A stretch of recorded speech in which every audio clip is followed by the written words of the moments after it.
Bom dia, pessoal. Estamos aqui começando mais um dia do GE Maternidades. Meu nome é Diná, eu sou uma das ADMs da Comu e nesse ano a gente iniciou esse projeto, né, em alusão ao Maio Furtacor, visando capacitação dos profissionais para a gente pensar, né, diversas temáticas dentro da maternidade, né, entendendo que as maternidades já são, né, plurais e a gente precisa entender, né, e conhecer os diversos contextos. E hoje, né, a gente está recebendo aqui a Cíntia Santos. Vou deixar ela se apresentar para vocês, mas desde já eu queria agradecer, né, por você ter aceitado o convite. É um prazer estar aqui com você hoje. Bem-vinda, Cíntia. Obrigada, Dina, eu que agradeço, né? Agradeço também a Sabrina, a Camila, a todos que vão acompanhar esse conteúdo depois.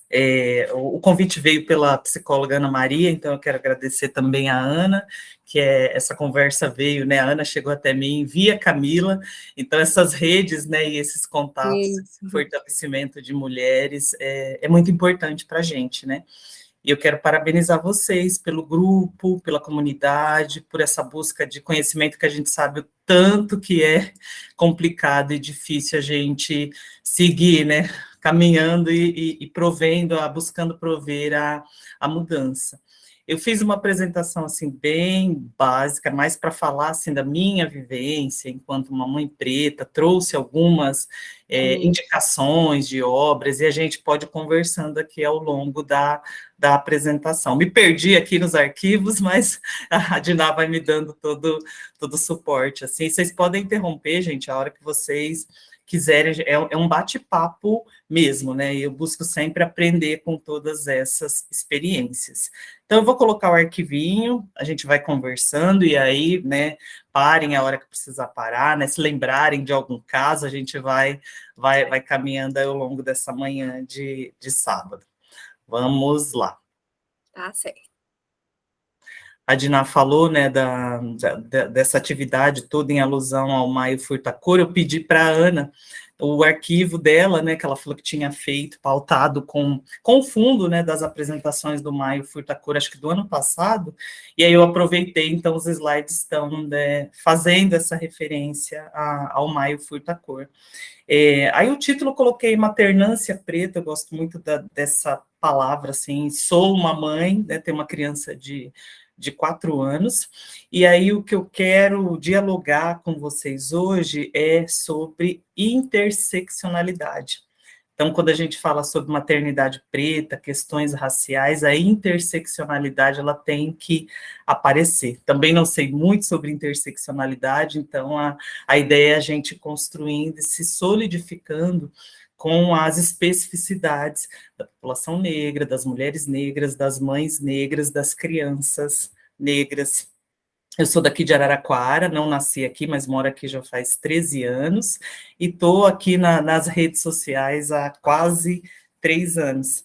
Então, né, continuando a minha apresentação, eu tenho 43 anos, né, uma mulher preta, bibliotecária, minha profissão de atuação há 20 anos, escritora, publiquei um livro há quase 2 anos, esse livrinho que o Luquinha está na foto.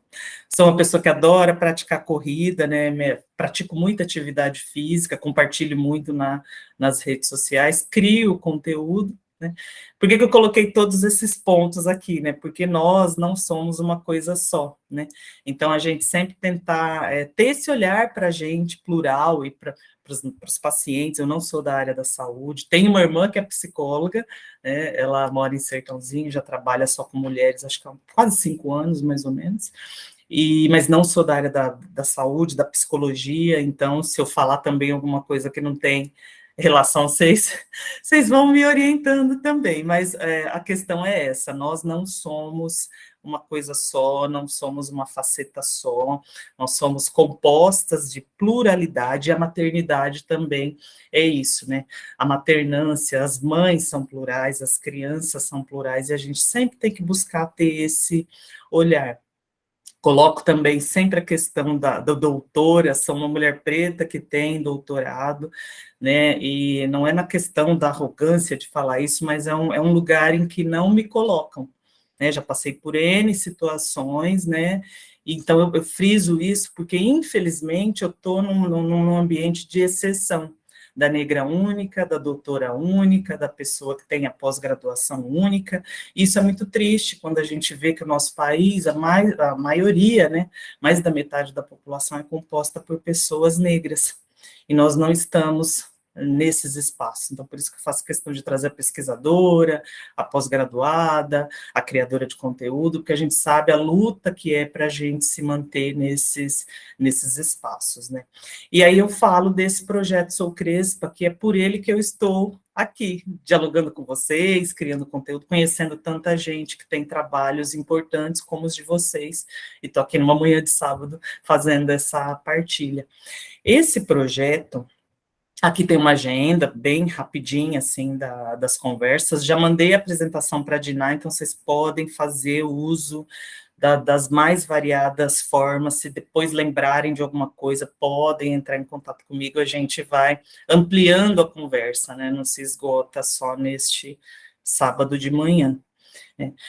Aí, para trazer esse bate-papo de interseccionalidade, né, da maternância preta, eu gosto muito da Conceição Evaristo. Não sei se vocês conhecem, se já leram algo da Conceição Evaristo, se já leram esse poema, Vozes Mulheres. Alguém aqui conhece, gente? Não? É um poema muito lindo, latente, que eu trago ele para o início dessa conversa, né? E vou ler e gostaria que vocês lessem, que a gente refletisse sobre vozes mulheres. A voz da minha bisavó ecoou criança nos porões do navio, ecoou lamentos de uma infância perdida. A voz da minha avó ecoou obediência aos brancos donos de tudo. A voz da minha mãe ecoou baixinho, revolta, no fundo das cozinhas alheias, debaixo das trouxas, roupagens sujas dos brancos, pelo caminho empoeirado rumo à favela. A minha voz ainda ecoa versos perplexos, com rimas de sangue. A voz da minha filha recolhe todas as nossas vozes, recolhe em si as vozes mudas, caladas, engasgadas nas gargantas. A voz da minha filha recolhe em si a fala e o ato, o ontem, o hoje, o agora. Na voz da minha filha se fará ouvir a ressonância, o eco da vida, liberdade. É desse livro aqui, Poemas da Recordação, e outros movimentos. Eu coloquei também as referências dos materiais, eu estou comprando esses livros aos poucos, depois que surgiu aí o projeto Sou Crespa, então eu sou, assim, super fã da Conceição Evaristo. E esse poema, ela mostra muito do lugar em que se coloca, né, que o país coloca a mulher negra, a maternidade negra, a população negra. A gente tem um histórico escravagista, um país que tem na sua raiz aí de composição o racismo estrutural, né? Então, a interseccionalidade, analisar essa nossa conjuntura e essa nossa historicidade é necessário para a gente tomar medidas, ações, buscar políticas, né, e esse poema fala muito disso, né, da questão dos processos escravizatórios, da colocação da mulher negra na base da pirâmide, do empurrar a gente para as bordas, para a favela, e tudo isso tem reflexo, e tem reflexo até hoje. Então, esse poema, ele me toca muito, e ele faz a gente compreender muito do que a gente vive hoje por conta do que ocorreu atrás. E a nossa história, a gente tem que analisar para além desse processo escravagista, só que ele, infelizmente, no nosso país, compõe toda a nossa estrutura, né, essa questão de desigualdade. Então é aí que sempre a gente chama, né, para conversa a questão da interseccionalidade, quando a gente fala de mulheres negras. Então, falando do projeto Sou Crespa, é um projeto pessoal, particular, voluntário, que ele foi criado em 2020 e motivado por duas perspectivas. Eu tive o Lucas com quase 39 anos, então quando ele estava com um aninho e pouco, desde, né, da gravidez, a gente já começa ali, né, a questão, assim, da maternidade, do maternar, as transformações da mulher. Comecei a me incomodar com uma série de coisas, e quando ele nasceu, as questões de estética do cabelo, porque ele é uma criança cacheada crespa, de eu me ver como, que mãe que eu gostaria de caminhar com o Lucas, ou deixar para o Lucas. Eu sempre tive processos de alisamento do cabelo, eu não pesquisava, não estudava questões raciais, né? Então, tudo isso veio pela maternidade. Então, dessas inquietações de que mãe que eu deixaria para o Lucas, como que eu ia estimular ele gostar dele, gostar dos traços, fenótipos dele, enquanto uma criança, ele não é retinto, mas é uma criança, aos olhos da sociedade, eles vão encaixá-lo, quando necessário, né, como um menino branco, mas a gente sabe aí da questão do colorismo, que ele não vai ter os privilégios da branquitude, e a mãe dele é uma mulher negra. Então, isso começou a me incomodar demais. E a questão prática do cuidado do meu cabelo, né? Eu já não vinha mais com química, mas eu fazia escova, chapinha, com muita frequência. Então, se vocês olharem registros meus de antes do Lucas nascer, assim, praticamente eu não tenho muita fotografia com o cabelo sem escova e sem chapinha. E aí eu comecei, poxa, o que eu posso fazer para eu melhorar enquanto ser humano, enquanto pessoa, aprender mais, né? E caminhar, passar para ele também. E nessa época eu ganhei um livro do Marcel, que é o meu marido, pai do Lucas, que é da Djamila Ribeiro. Era recém-lançado, Quem Tem Medo do Feminismo Negro, e eu lia durante a madrugada na amamentação. É um livro de crônicas que eu recomendo muito a leitura, e parecia ali que as crônicas tinham sido feitas para mim. Eu me enxerguei muito nos relatos, né, nas escritas da Djamila, e aquilo começou a pulsar, poxa, eu preciso fazer algo. E o fazer algo veio na ideia de externalizar, de compartilhar. Aí eu criei primeiro um canal no YouTube, né, e aí fiquei pensando do nome, Sou Crespa, sobre o que eu ia falar, por conta da transição, né, e dele, assim, dessa idade, dessa maternância preta, eu comecei a pesquisar muito, e fechei em alguns temas para falar. Então, desde o início do projeto Sou Crespa, eu tive a intenção em falar sobre atividade física, que eu pratico atividade física, porque é um lugar também que não nos colocam, né, como uma questão de uma pessoa uma mulher negra que tem como prática, por exemplo, a corrida de rua, né? Então, é muito difícil, assim, porque a gente sempre se vê sempre nos colocam em determinados lugares. Então, eu queria falar da atividade física, queria falar de livros, de leituras, mas não nesse aspecto técnico da biblioteconomia. Queria falar dos livros que eu passasse a ler, e eu foquei nas escritas femininas negras. Queria falar, por consequência também, em ligação, falar do feminismo negro. Então, para isso eu tenho que estudar, estou estudando, né, estou aprendendo muita coisa, mas a questão do projeto se deu aí por esses dois pontos, a maternidade e a questão prática aí do cuidado do cabelo.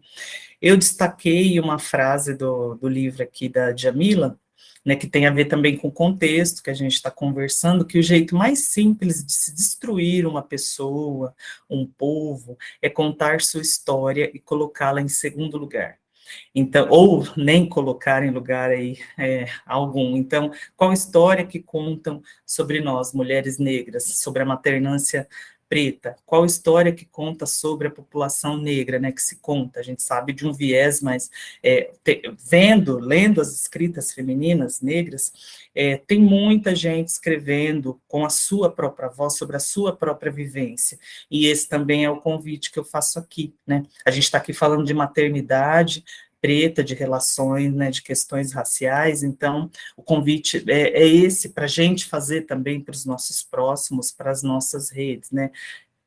Leiam as escritas negras, e perguntar também quantas escritas negras você já leu, quantas escritoras negras você já leu, você se acompanha, você se nutre da epistemologia negra. Então são questionamentos e convites que a gente tem que fazer a todo momento, porque a narrativa é sempre uma e a mesma, e a gente tem que lutar e seguir lutando, porque tem muita gente que já luta há muito tempo para desconstruir essa narrativa que pesa e prejudica, né, a nossa vivência. E aí, complementando a isso, eu trago também uma citação do livro da Chimamanda. Não sei se vocês já leram, gente, se vocês conhecem, se eu estou falando também, repetindo muito do que vocês já sabem, mas foi essa perspectiva que eu quis trazer aqui para essa conversa. A Chimamanda, eu tinha lido ela, inclusive acho que foi uma palestra do TED, que deu origem a esse livro, né, que era dessa obra mesmo, Perigo de uma História Única. Só que na época do mestrado eu não tinha esse olhar para as questões raciais, então Chimamanda chegou para mim e foi embora, assim, sem eu ter aquela virada de chave, virada de lente. Então, aí, após o Sou Crespa, eu estou, dia a dia, remodelando as minhas concepções, leituras, reflexões, e buscando uma prática diferenciada também. Então, a Chimamanda fala que as histórias importam, muitas histórias importam, né? Histórias têm sido usadas para expropriar e tornar maligno, mas podem também ser usadas para capacitar e humanizar.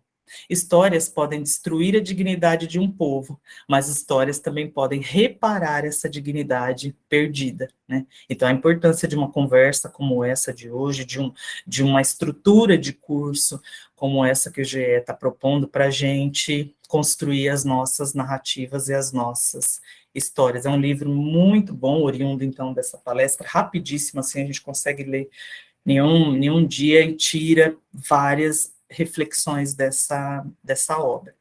Trouxe aqui alguns dados, coisas bem básicas que dá para depois a gente buscar mais números, mas enfim, a gente vivencia, né, as desigualdades postas aqui no nosso Brasil. A população negra está por volta, né, de 56%, então nós somos um pouco mais da metade considerada negra, no país. Aproximadamente 52% da população total é composta por mulheres, e dentro dessa composição de mulheres, 28% são mulheres negras. Então, a gente olha esse percentual dos 28% e tal, dessas porcentagens, eu trouxe aqui um dado que é triste, né, e é real.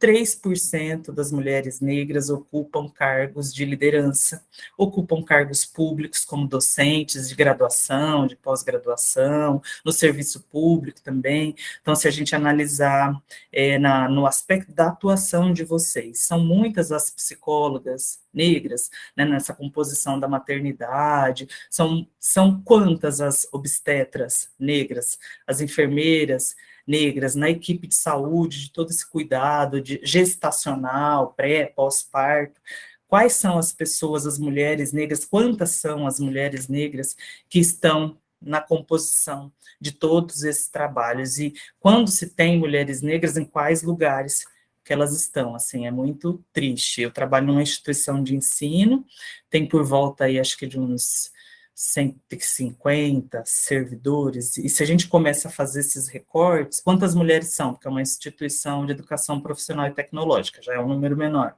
Dessas mulheres, quantas são negras? Menor.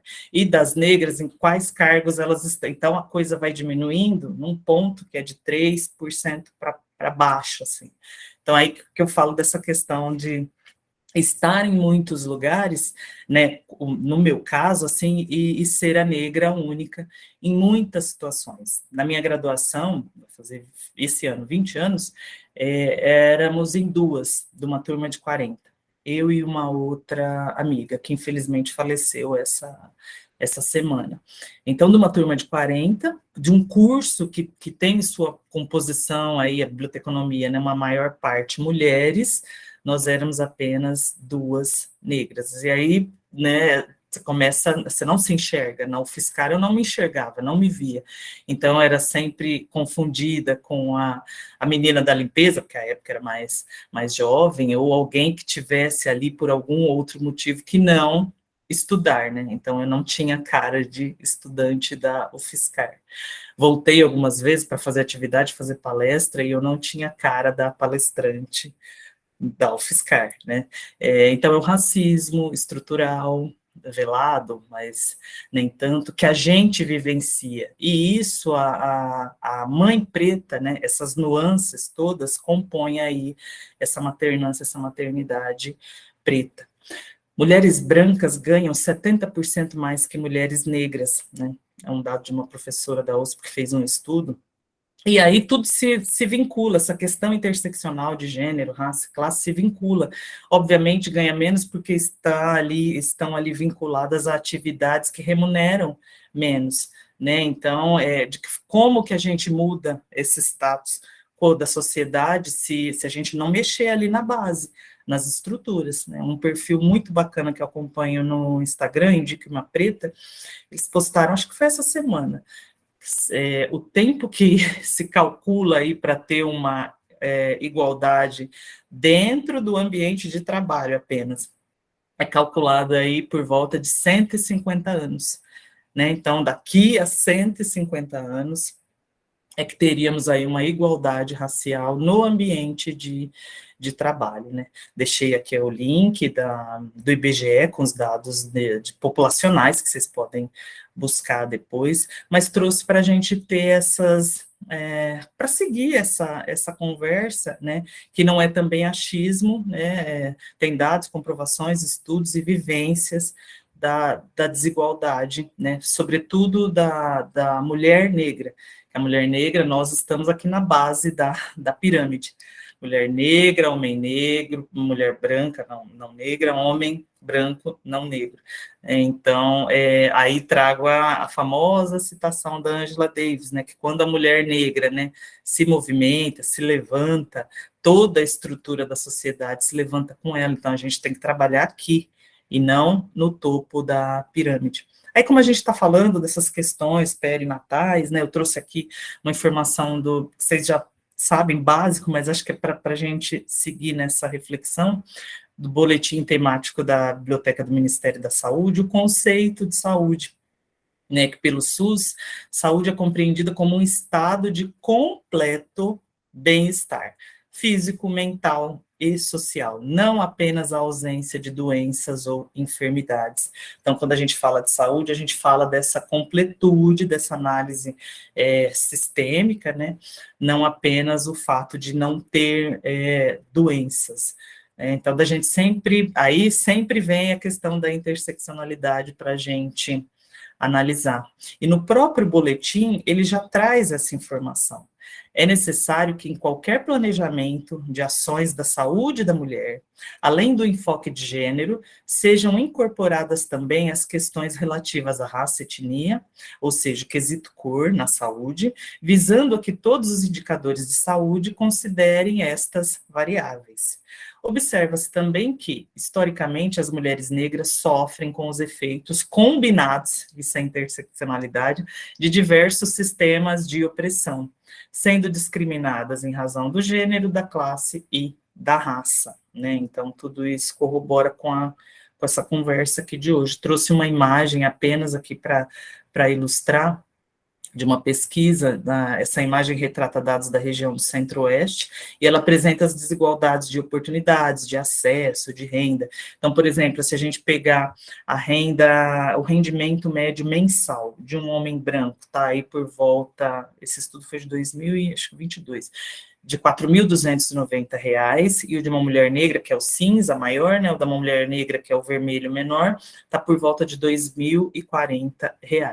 Então, é menos da metade do que um homem branco ganha, né, um rendimento mensal. Então, tudo isso reflete numa série de coisas. Então, como que essa mulher negra, que muito provavelmente, como que essa mãe preta, muito provavelmente é a que é responsável pelos pagamentos, pela gestão ali do lar, como que ela vai conseguir praticar uma atividade física, trabalhando aí 14, 15, 16 horas por dia, como que ela vai conseguir prover um estudo, né, uma escolaridade de qualidade para as crianças que muitas vezes moram em locais que não têm o acesso fácil às escolas e creches, como que essa mulher negra vai se qualificar, como que ela vai descansar, a gestação dela é planejada, não é? Geralmente tem muito mais de de uma criança sob a tutela dela ali, então é muito desigual, não é equilibrado, né? E aí isso reflete também no sistema de saúde, nos atendimentos psicológicos, né, nessa maternância negra. Então a gente fala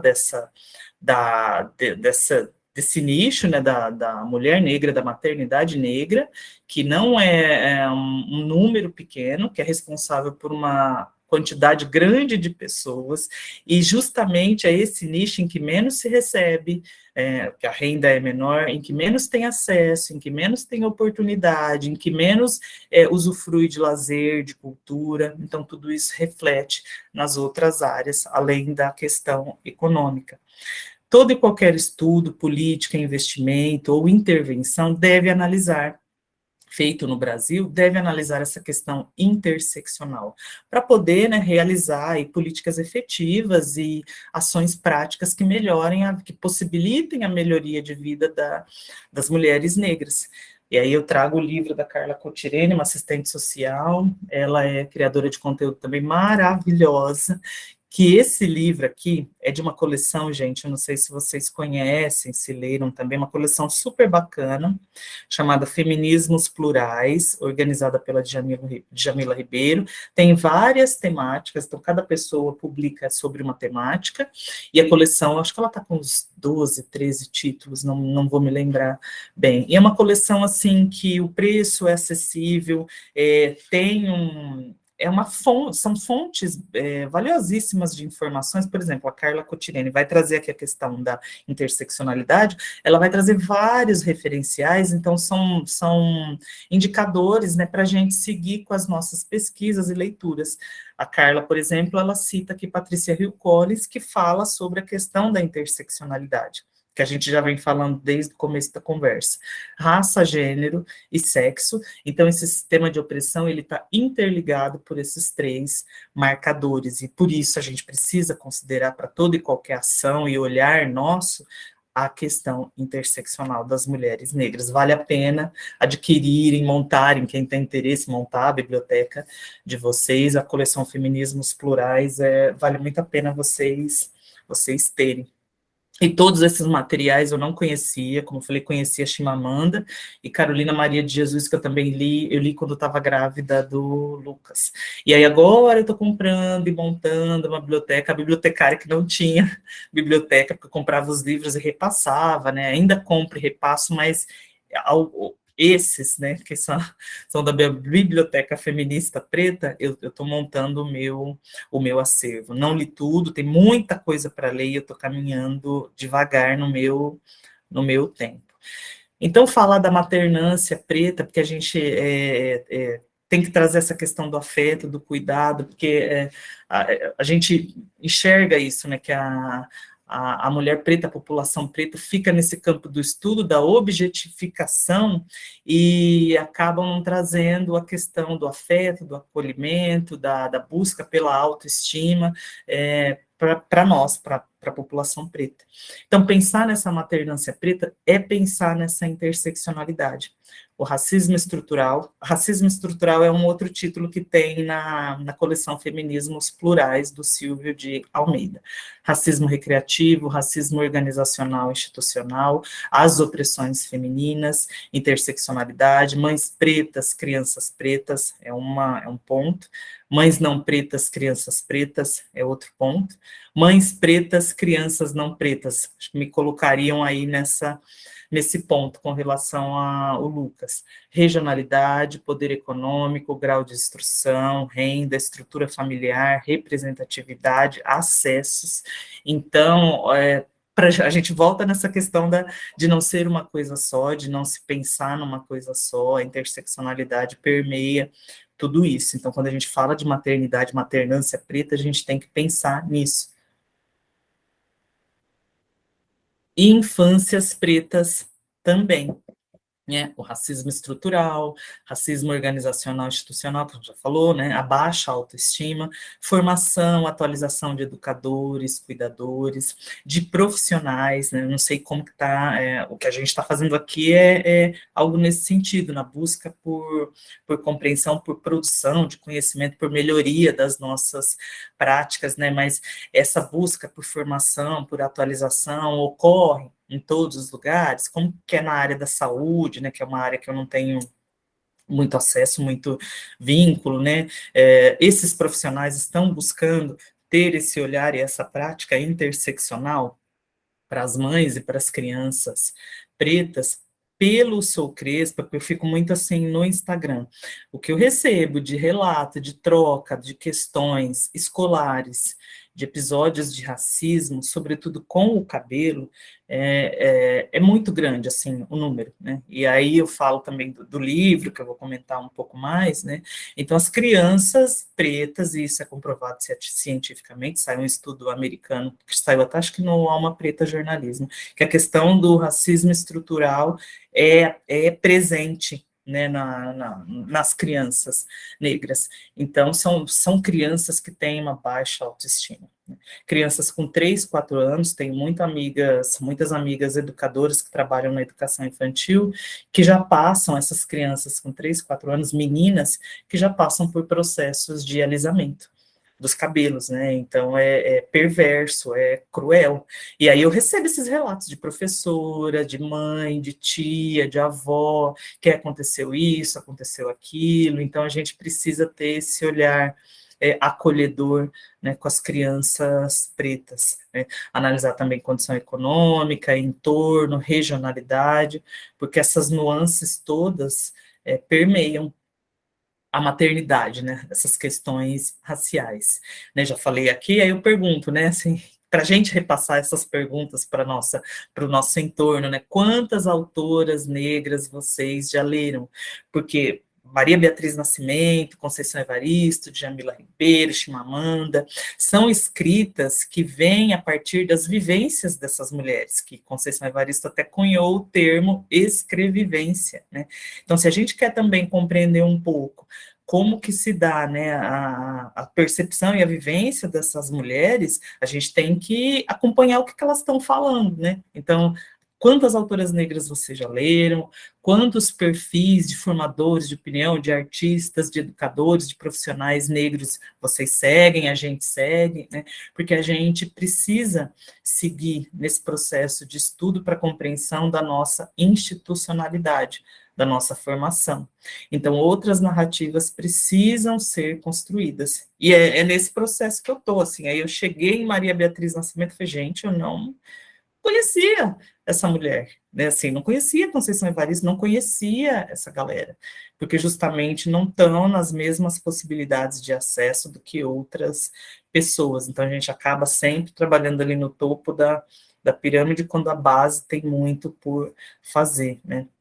E é interessante que a gente siga também desconstruindo, né, reconstruindo esse imaginário, essas narrativas e formulando ações e políticas diferentes para que essas pessoas tenham oportunidades. Então, através da escrita, da leitura, né, é um caminho, né? Então, se eu quero prover a mudança em mim, enquanto pessoa, enquanto profissional, para que isso seja refletido na minha prática, no meu atendimento, né, na minha família, essa mudança, a leitura, né, a escrita é um caminho, né, a gente conhecer a epistemologia negra. Então, psicólogas, quais são as psicólogas negras que estão trabalhando as questões raciais? Se não estão trabalhando as questões raciais, é uma psicóloga negra, uma mulher negra. Então, tentar ter esse acesso até ela e ver o que ela tem para falar, para contribuir, porque tem muito da vivência, da vivência, como Conceição Evaristo fala.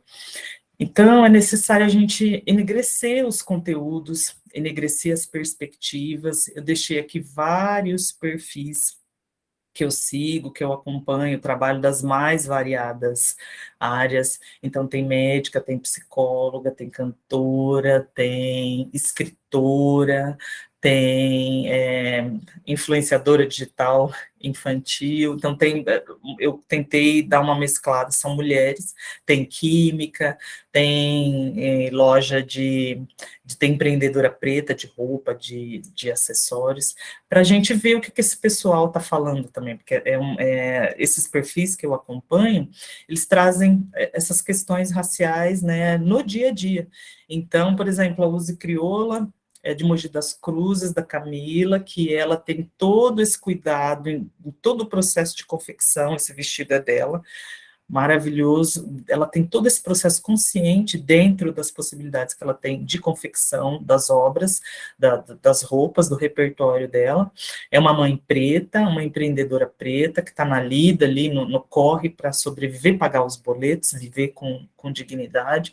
Então, eu estou repensando isso também. Então, se eu tenho que adquirir algum material, de quem que eu vou adquirir? Esses scrunchies, esses prendedores de cabelo maravilhosos são feitos pela minha mãe, que a partir do projeto Sou Crespa também começou a empreender, fazer algumas coisas para vender. Então, da gente ter essa perspectiva também de mudança prática do dia a dia. Se eu tenho que comprar algo, deixa eu ver na minha cidade se tem uma mulher preta, de ir fortalecendo a rede. Então, por isso que eu trouxe esses contatos, quem se sentir à vontade, curiosa, para seguir, acompanhar, vai ser muito bem-vinda, porque é uma galera que está na prática tentando fazer uma diferença. Não consegui colocar todo mundo, mas coloquei alguns. O primeiro aqui é o ateliê da minha mãe, Lúcia. Aí eu falo agora um pouco do livro, né, que esse é o meu filho literário, o livro ele veio um ano após a criação do projeto, Instagram, YouTube. Veio também por esse repertório de leitura, de vivência, né? Partiu praticamente de uma foto, que é a capa do livro, que o Marcel tirou num dia de manhã, e aí a hora que eu olhei aquela foto, eu falei, poxa, isso dá alguma coisa, acho que dá um material, né? Inicialmente pensei lá, talvez seja um post para Instagram e tal. E aí foi bom, eu vou no computador que eu preciso digitar essa história e depois eu vejo o que eu faço. E o título já veio de imediato, Minha Mãe Usa Touca de Cetim, que a fotografia era eu e o Lucas dormindo, eu com a minha touca preta. E aí, a hora que eu digitei, eu falei, bom, isso aqui acho que dá um livro, assim, porque foi a história digitada naquele instante, então não foi algo programado, eu quero escrever um livro infantil, não foi nesse sentido, né? Mas a história veio, e eu, por contato que eu já tinha com uma editora aqui da cidade, a gente já se acompanhava, mandei orçamento para lá, pedi, né, perguntei, mandei também para outros lugares, e o valor da obra, para a produção da obra aqui ficava legal, ficava bacana, então fechei a produção, a publicação dele com uma editora aqui de Araraquara, a Letraria. Então, ele foi publicado em 2021, tem ilustrações do Luiz Gustavo Paulino de Almeida, que mora lá em Curitiba e é parceiro da Letraria. E é um livro que versa sobre vínculos afetivos, maternância preta, representatividade negra, tecnologia ancestral, beleza negra, protagonismo infantil negro.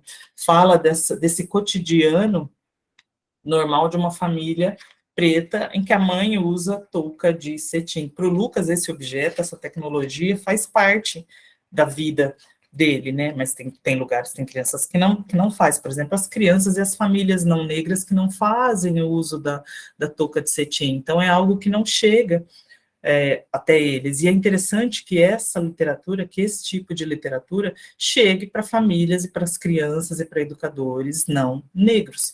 Que a gente fica ali fazendo o trabalho nosso aqui, e aí isso tem que se expandir também e dilatar para outros espaços, para que a mudança ocorra na prática, né? Então, aí publiquei o livro em 2021, tem a versão dele em e-book, na minha biografia, né, tem o link, então vocês conseguem baixar o arquivo para fazer leitura ou fazer leitura online. Peço até que vocês divulguem, que compartilhem. Ele tem tido uma repercussão muito boa e quanto mais a gente conseguir ecoar esse conteúdo, melhor. Vendo também os exemplares impressos dele, estou com pouquíssimas unidades, que estou organizando agora a publicação do segundo livro, mas ele fala disso, dessa maternidade preta, dessa relação de afeto, do empoderamento das crianças, do enxergar beleza no cabelo com naturalidade, se quiser deixar crespo, cacheadinho, aí eu volto na questão da autoestima das crianças, da baixa autoestima das crianças nas escolas, né? Então, é um livro que tem sido muito adotado nas escolas, as professoras, a equipe escolar tem feito excelentes trabalhos com ele, então eu enxergo nele também uma possibilidade de um recurso pedagógico, não só pedagógico, né, que a gente possa também, por exemplo, na área da pedagogia, ele atuar também de alguma forma, colaborar também de alguma forma com os profissionais, né, na questão desse olhar interseccional para com as mães, para com as crianças. Então, né, a questão da interseccionalidade materna, né, essa maternância preta, a interseccionalidade materna importa? É outra pergunta que a gente se faz, e faz também para a nossa comunidade, né? E aí fica um outro convite, né? Que é um convite que é recorrente, né? Para a gente enegrecer os conteúdos, as experiências, ter o lugar de fala, quem não, lugar de fala é um lugar social, todo mundo tem dentro da sua perspectiva e vivência, e sobretudo também pessoas não negras ter esse lugar de escuta ativa para promover a mudança. Esse aqui é um outro livro maravilhoso, bem famoso, da Djamila Ribeiro, que é um manualzinho mesmo, antirracista. Quais ações práticas que eu posso fazer para ter, de fato, uma vivência antirracista, para pelo menos iniciar essa busca por uma vida equânime para todos, né? A maternância preta, ela é cheia de duras nuances, desigualdades, falta de acessos e negações. Então, eu trago aqui alguns episódios, no meu caso, né? De já ter sido confundida com uma pessoa que cuida do Lucas, porque o tom de pele dele é um pouco mais claro, eu acho que ele tem vários traços parecidos comigo, mas quando estamos só eu e ele, eu sou confundida com uma pessoa que cuida do Lucas, né? Então, ele estuda numa instituição particular, eu acho que quem tem o cabelo do jeito dele, assim, cacheadinho, eu acho que não tem nenhuma criança com aquele estilo de cabelo. E mãe negra não tem nenhuma na turma dele. Então, são aquelas relações tensas, né, de estar no portão da escola, as pessoas não olharem para você. Quando eu vou de turbante, quando eu vou com uma roupa de estampa africana, nossa, é aquela coisa, assim, aquela sensação de incômodo do entorno ali, tipo, ela não deveria estar aqui. E aí, quando sai a criança, quando sai o Lucas, ele não parece com ela, né? Eles esperam uma criança com a pele mais escura a hora que me vem, né? Então, é toda essa estrutura racista que a gente vive. Então, eu acho que ela não tem aquele carro. Não, acho que ela não pode frequentar aquele lugar, acho que ela não mora naquele. Então, são situações corriqueiras, né? O você trabalha aqui, né? Sempre, gente, sempre, né? As pessoas que são negras sabem o que eu estou falando, de estar numa loja, de estar num restaurante, numa padaria, e virem perguntar, por favor, o preço do... você não trabalha aqui? Né? Ninguém me confunde com CEO de empresa, com médico, com advogada, ninguém, nunca me confundiram, né, com as profissões nobres, nunca. Aí, com a pessoa que atua na limpeza, com a pessoa que está ali de serviço de portaria, a gente está aqui falando que a gente não está menosprezando esse tipo de trabalho, mas essa questão do acesso de possibilidades. Será que aquela pessoa que está naquele lugar, principalmente a população negra, gostaria de estar ali? Muito provavelmente não, é que não teve acesso. Hoje, refletindo, assim, um pouco mais com maturidade, eu fiz biblioteconomia numa instituição pública, a UFSCar é a minha segunda casa, mas refletindo, eu tive escolha e opções para fazer o curso que eu quisesse? Não, eu tive uma formação que me permitisse, à época, vou prestar medicina. Não, trabalho desde os 11 anos de idade, sempre estudei em escola pública, as escolas eram periféricas, tinha muitos profissionais bons, mas não dava para equiparar ali com crianças, com adolescentes da mesma idade que estudavam em escolas particulares, que fizeram inglês à época, eu não fiz, tenho uma extrema dificuldade com língua, que tiveram acessos a lazer, a cultura, então eu não tive opção de escolha de que curso que eu queria fazer, que horário que eu queria fazer. Eu lembro que a biblioteconomia era um curso noturno na UFSCar, e eu tive que verificar isso também, porque eu ia estudar, mas eu precisava trabalhar. Então, eu tinha que fazer de uma forma, né, que eu pudesse estudar e trabalhar. Tive bolsas, tal, durante os 4 anos de faculdade, porque eu não tinha uma família que pudesse me manter. Então, a gente vê a maternância, né, e a vida das mulheres negras caminha aí nesses percursos. Então, hoje o Lucas tem um acesso que, à época, a idade dele, a gente jamais, né, sonhou ter, meus pais não tiveram condições de ter, mas aí eu fico nesse lugar, de ser a única mãe negra da turma, de ser constantemente deslegitimada, mas você não tem cara de que tem doutorado, você não tem cara de que é servidora pública, né, aquelas coisas veladas, mas nem tanto. Então, da gente considerar, dos profissionais, a gente está falando aqui do grupo de estudo de maternidades dentro desse contexto da psicologia, de considerar essas duras nuances, desigualdades e faltas de acesso, negações, né? Toda essa conjuntura, ela precisa ser considerada para que a sociedade seja realinhada, reajustada de forma equânime e respeitosa. E o que a gente pode fazer para colaborar, né? Esse foi um questionamento meu durante o início ali da maternidade.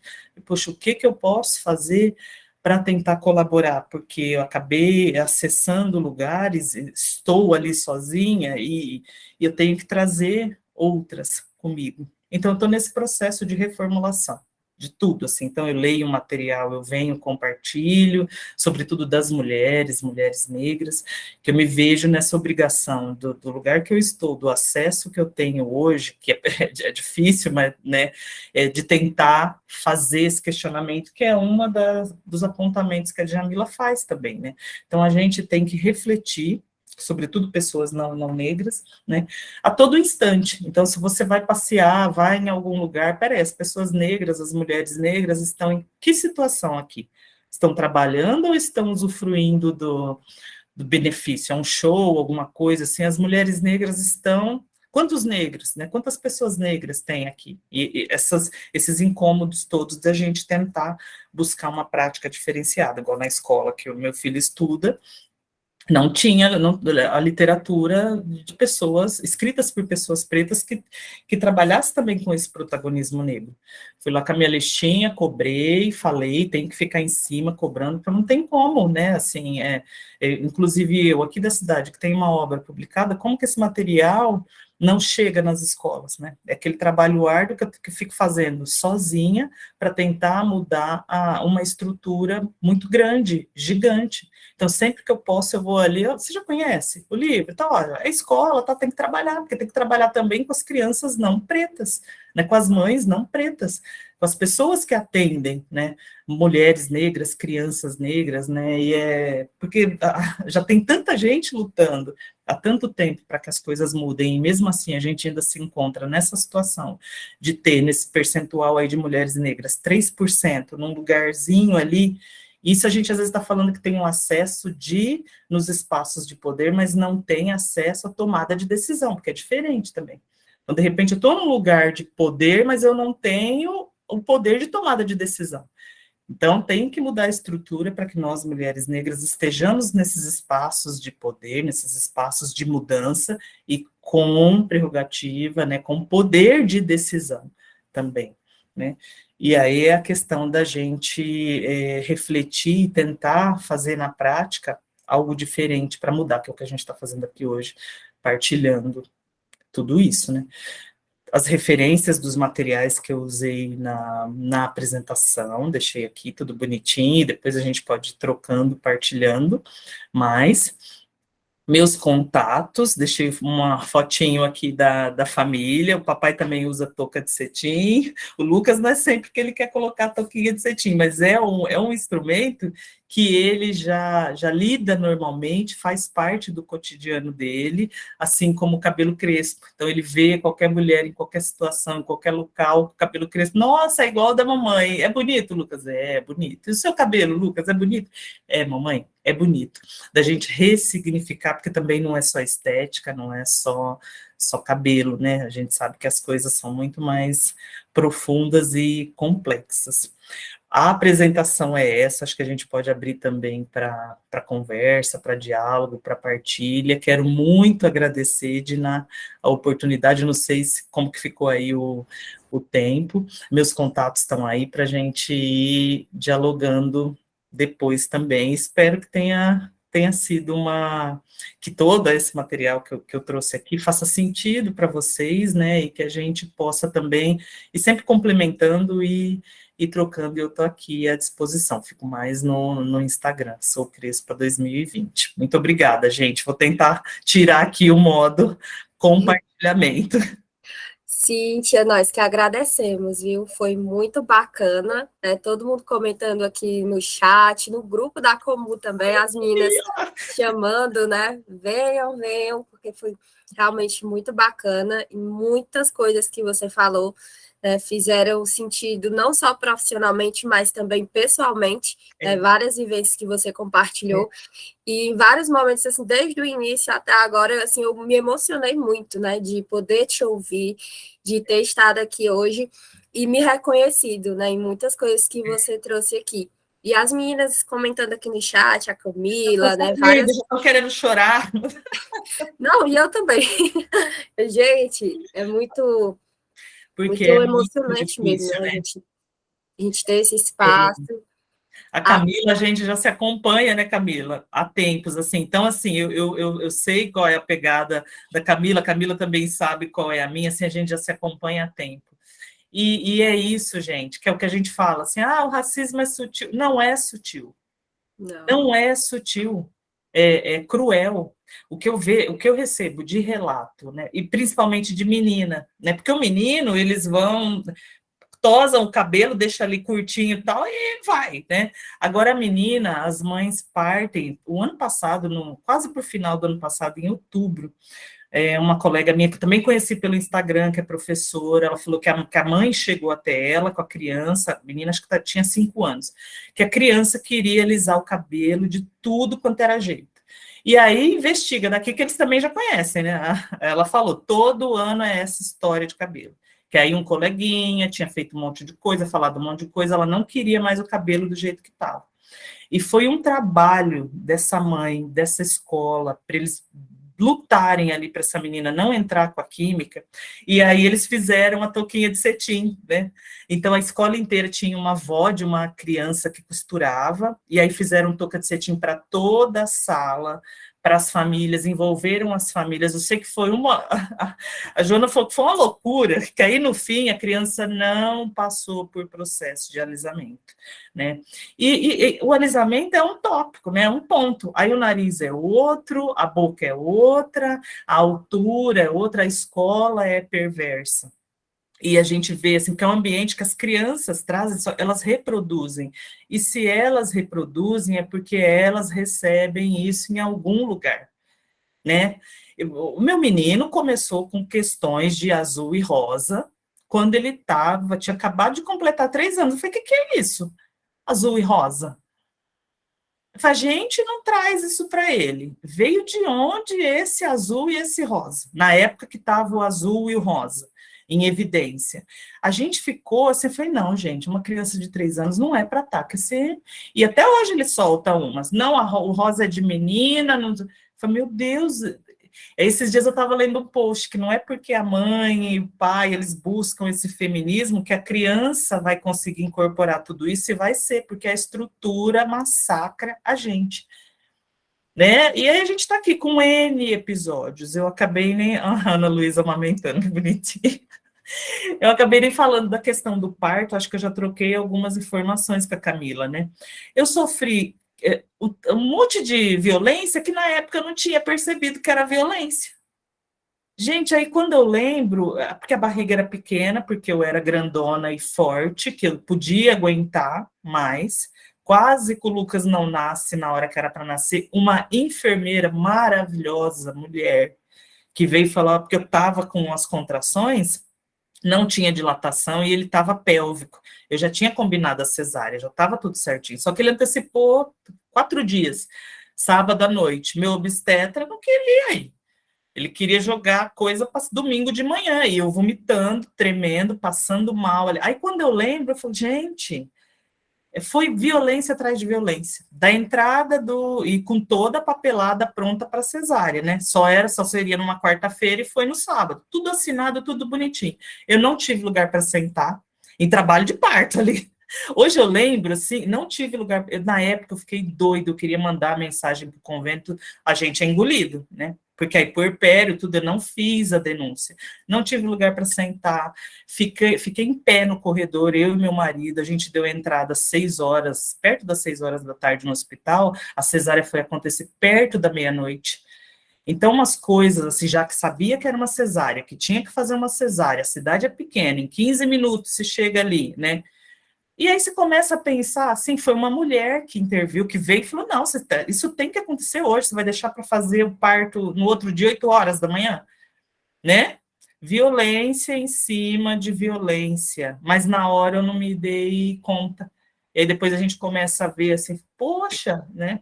Igual a questão da amamentação. Ah, mãe, é natural. Eu sofri absurdo para amamentar no começo. Falei, natural para quem? Ah, mas você é forte, não sei o que. Eu falei, gente, por pouco eu não parei de amamentar ele, né? Que aí a gente vê uma que ajuda daqui, outra que apoia dali, mas a estrutura da equipe hospitalar ali, ainda que aqui tem a Gota de Leite, que é uma maternidade muito boa, que assim, foi acho que por elas que eu não parei, mas pro obstetra, tranquilo, vai aí que dá os bicos rachados, fazendo laser, sofrendo, absurdo, é natural, tem gente que não passa por isso, mas eu passei, me lembro com arrepio, depois ajustou, mas né? Então são questões que não consideram.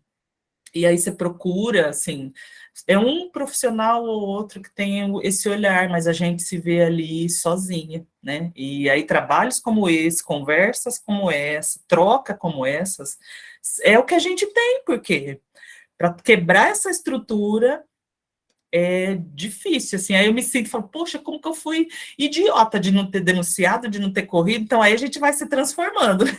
É, porque uma série de coisas, assim, de eu voltar depois de uma semana com muita dor, isso aí é frescura, eu falei, poxa, eu fiz uma cesárea que eu me lasquei, eu tô sentindo dor, sim, eu vou reclamar. Não podia reclamar. Não podia reclamar, eu voltei quase uma semana atrás dele, porque eu estava com muita dor. Não, não pode reclamar, não. Tipo, aguenta aí, engole o choro e segue. E isso ainda falando dentro de um processo que deu tudo certo. Não tive nenhuma assim que teve que fazer uma outra. Não, foi um processo de cesárea que deu tudo certo, mas esse certo, eu tive essas nuances, né? Ainda tendo um marido que colabora, minha mãe estava comigo, ainda essa estrutura ali que muita mulher preta não tem. Não tem convênio. Eu fico assim pensando, gente, o que essas mulheres não passam? E muita coisa eu sei, porque eu tenho muitas familiares que passam. Então, hoje eu estou, mas fulano conseguiu, mas eu não queria ter conseguido na dor, ter trabalhado desde os 11 anos. Eu não queria, não, né? Então, eu gostaria de ter feito inglês, de falar e escrever inglês fluente, que hoje isso me compromete muito. Eu gostaria, né? Mas eu não tive a oportunidade. Então, falar que consegue, que é meritocracia. Não, não, gente, não é. Não é assim, é cruel esse discurso. Né? Então, por isso que a gente fica aqui, a gente vai incomodando mesmo, porque é falacioso. Eu vou parar de falar, senão vocês não falam. Tem algumas Eu pessoas posso aqui. complementar? Pronto, tá. Só complementando essa fala da questão da meritocracia. A gente não pode falar de meritocracia se as condições não são iguais. E é impossível a gente dizer que a vida é igual para uma mulher branca do que é para uma mulher negra. Não é. E eu me incluo nesse público branco, eu preciso entender esses privilégios, né? Faz parte da nossa desconstrução em relação ao racismo também entender que somos mulheres privilegiadas e que vocês, mulheres negras, não são.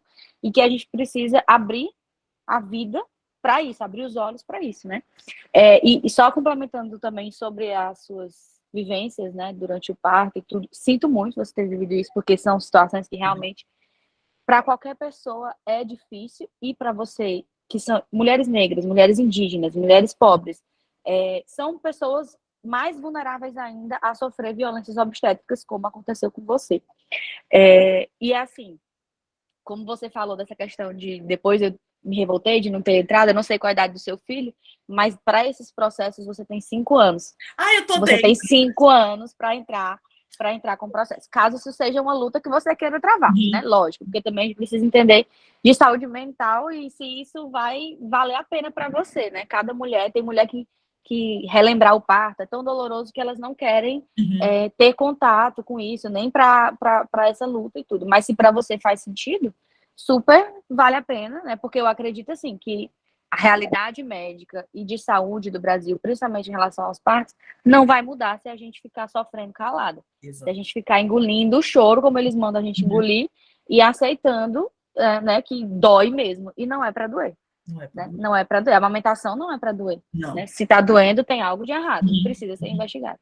Mas, enfim, é isso. E, inclusive, eu tenho uma advogada, eu vou colocar o arroba dela aqui no chat, caso alguém tenha interesse. Ela trabalha só com violências obstétricas. E trabalha online, abre processos no Brasil todo. Tá? Obrigada. Acho que a Diná ia falar, né, Diná? Ou não? Tem minha characa Não, no nascimento. eu ia só abrir para as meninas falarem, né? Mas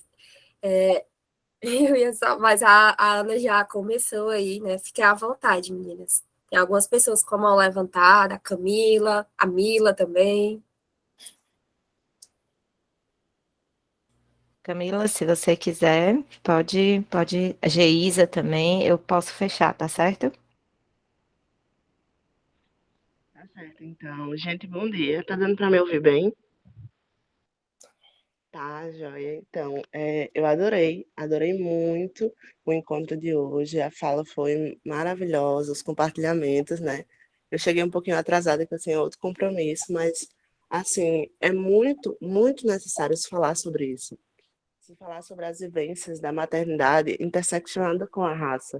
Porque eu lembro que, durante a faculdade, eu fiz um trabalho sobre saúde reprodutiva feminina negra. E, assim, é um número alarmante, alarmante, quando a gente vai conhecer, e também na literatura, de mulheres negras que sofrem violência obstétrica, porque existe esse preconceito, esse racismo mesmo de que mulheres negras aguentam mais dor, então aplica-se menos anestesia, né? E elas sofrem episiotomia, que é uma coisa que não era mais para acontecer, mas acontece. Tem uma série de questões também, de quando se fala em saúde mental, sobre mulheres que têm, assim, mais filhos do que gostariam de ter, né? Então, nesse caso, isso afeta mais mulheres negras pela questão social. Então, são mulheres que chegam para ter filhos e não querem esses filhos, estão extremamente exaustas, e não tem esse suporte para dar de conta. Então, são mulheres que já chegam para o parto preocupadas com quem vai ficar com os filhos menores em casa. Então, acho que é muito importante a gente estudar sobre isso, a gente entender melhor essas nuances que afetam diretamente na nossa saúde mental e física. E, no mais, parabéns, assim, foi um encontro maravilhoso, maravilhoso mesmo. Obrigada. A Camila falou, e tem muitas, assim, tem relatos, assim, de mulheres que queriam passar pela, acho que a laqueadura, né, que fala, fazer a laqueadura e não deixam. Mas não sei, gente, gente, não entende a sociedade, porque aí reclama que tem o filho, aí a mulher já tá lá falando, eu não quero mais, mas não vamos fazer a laqueadura. Então, entre umas questões, não pode o aborto, é tanta coisa, gente, que aí fala, tá, mas aí quem cuida depois? A mulher está falando que ela não tem como cuidar e não tem quem cuide, e aí não fazem a laqueadura, e daí 1 ano, 2, ela chega lá para um outro pai. Ah, mas você também não para de arrumar filho? Então, gente, eu não sei, né? Então, a gente é, assim, silenciada também, nós somos constantemente silenciadas, né? Então, e tá tudo intercruzado, né, Camila? Assim, então, não estudar isso, não abrir a mente para essas questões é compactuar também com o que está posto aí e não querer que mude, né? Porque a realidade não é a mesma e não é igual para as mulheres negras e para as mulheres não negras. Já falaram para mim, assim, várias vezes, mas você, por exemplo, assim, anulando a questão de eu ser negra e de ter hoje uma possibilidade econômica diferente. Então, por exemplo, se você mora em tal lugar, você não vai sofrer preconceito. Eu falo, meu amor, eu vou ser preta em todo e qualquer lugar. Então, eu posso estar banhada a ouro, comendo ali carne de ouro, eu sou uma mulher negra e sempre vão me lembrar disso. Sempre vão me lembrar disso, mas eu posso chegar com o carro mais caro, que eu não tenho nem condições disso, mas se tivesse, poderia chegar lá descendo de um carro, mas vão me lembrar que eu sou uma mulher negra. Né? E por isso que eu falei do doutorado, do não sei o quê. Mas vão me lembrar que eu sou uma mulher negra e que eu não tenho cara de doutora. Né? E isso é aqui, é ali. Mas acontece, não é velado. Então, essa questão social, econômica, não tira a gente desse lugar. A Conceição Evaristo, uma vez, ela deu uma entrevista que ela estava, acho que numa exposição, se eu não me engano, assim, acho que era alguma coisa, era uma exposição dela, eu não lembro qual lugar que promoveu. Gente, ela estava ali sendo homenageada, maravilhosa, diva, saiu da exposição e foi, acho que, para uma loja. Ela foi abordada de forma racista. Então, ela falou, gente, eu sou uma mulher negra, eu sou um corpo negro. Eu estava aqui agora, minutos atrás, num evento, sendo homenageada, mas agora me lembraram que eu sou uma mulher negra. Então, não deixam a gente esquecer disso por um só segundo.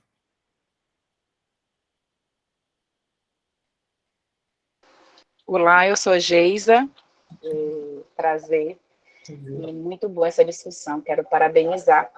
Não vou abrir a câmera porque está meio aqui desarrumadinho, sabe? Mas eu quero parabenizar pela discussão. Muitíssimo interessante. E se tratando de psicólogas, a gente precisa das que são e tem esse atendimento, né, ali, clínico, individual. E a gente precisa ter muito cuidado também para que o relato dessa mulher preta, né, que chega nos consultórios, ela não seja desmerecido, desacreditado. Então, muitas vezes, por causa desse racismo estrutural ou, né, por essa questão de achar que as coisas são muito naturais, a gente tem que ter muito cuidado para dizer, isso é coisa da sua cabeça, que nada, você está imaginando coisas. Então, a gente precisa ter muito cuidado nesse escutar, nesse ouvir, nesse acolher dessa mulher que vai trazer, né, essas questões mesmo de racismo, e a gente ter esse olhar cuidadoso em acolher essa fala e dizer não, certo, né? Porque a gente precisa ter muito cuidado com isso. Eu fazia parte, eu citei alguns textos e disse sobre todas as mulheres que você citou, porque eu sou presidente de uma liga antirracista e de interseccionalidade na faculdade. Agora eu concluí tem pouco tempo, aqui em Salvador, e eu sou presidente, vou passar agora, né, porque eu concluí. Então, várias dessas autoras aí, todas elas que você citou, eu as conheço por conta disso, indiquei inclusive alguns, né, Cida Bento, no livro dela, do Pacto da Branquitude, e muitos outros. Mas é isso, a gente sempre discutia na Liga esse cuidado mesmo da gente não querer menosprezar essa fala, né? Não só no meu caso agora, né, das gestantes que chegarem, das puérperas, enfim, mas de todos os âmbitos mesmo da sociedade, a gente ouvir uma queixa, ouvir uma fala e a gente simplesmente dizer que é coisa da cabeça da pessoa, quando na realidade não é. Então, parabéns pelo tema, como vocês são maravilhosas, viu? Com as indicações dos temas do GE, parabéns mesmo, muito feliz por essa manhã de enriquecimento. Obrigada. Eita, que lindeza. Ai, como eu estou feliz. Olha só, muito foi dito aqui, acho que em relação aos pontos que tocam em saúde mental materna, né? Tudo que você trouxe, eu não tenho nem como, não preciso nem pontuar mais, porque eu acho que todas as mulheres aqui que falaram também contemplaram isso. Mas eu vou falar de afeto, de emoção, tá certo? Tua fala realmente me deixou, se eu chorar faz parte, me deixou profundamente emocionada, Cíntia, por vários motivos, certo? Primeiro, assim, recordei do meu encontro com você pelo Instagram lá atrás, né? De como foi te seguindo e te achei mesmo, e de identificações, né? E vendo a gente conseguindo se encontrar hoje nesse espaço para falar sobre essa temática, assim, uma crença profunda de que quando a gente tem propósitos que são para o bem, né, o universo vai ajudando também, nossos esforços também vão ali plantando as sementes. Muito feliz, porque acho que houve um encontro entre duas mulheres, né, nós duas nesse sentido. Seu livro faz parte da biblioteca dos meus filhos, está sempre aqui. Eu estou muito feliz porque você alimentou mais uma vez em mim a força que nós temos quando nós nos unimos e quando nós abrimos espaço para a fala umas das outras. Estou profundamente emocionada porque você reforça em mim algo da minha história de vida. Eu sou uma mulher branca com um irmão negro que foi criado, um único filho negro dentro de uma família branca. Então eu sou a filha branca que viu e vivenciou as dores de um irmão negro, né, e que eu vejo as consequências disso na vida dele até hoje, na minha vida até hoje, são questões que realmente são muito peculiares e que também não são vistas, não são muito contempladas socialmente, né, e hoje eu estou no lugar de mulher branca que se pergunta o que é que eu faço quando eu vejo a dor do outro, entende? O que é que eu faço, qual é a minha obrigação quando eu vejo a dor do outro, o outro sendo ferido, né? Diante de mim, diante dos meus olhos, assim. Meu irmão foi a criança negra que, sim, que foi cogitado pela minha mãe a alisar o cabelo, entende?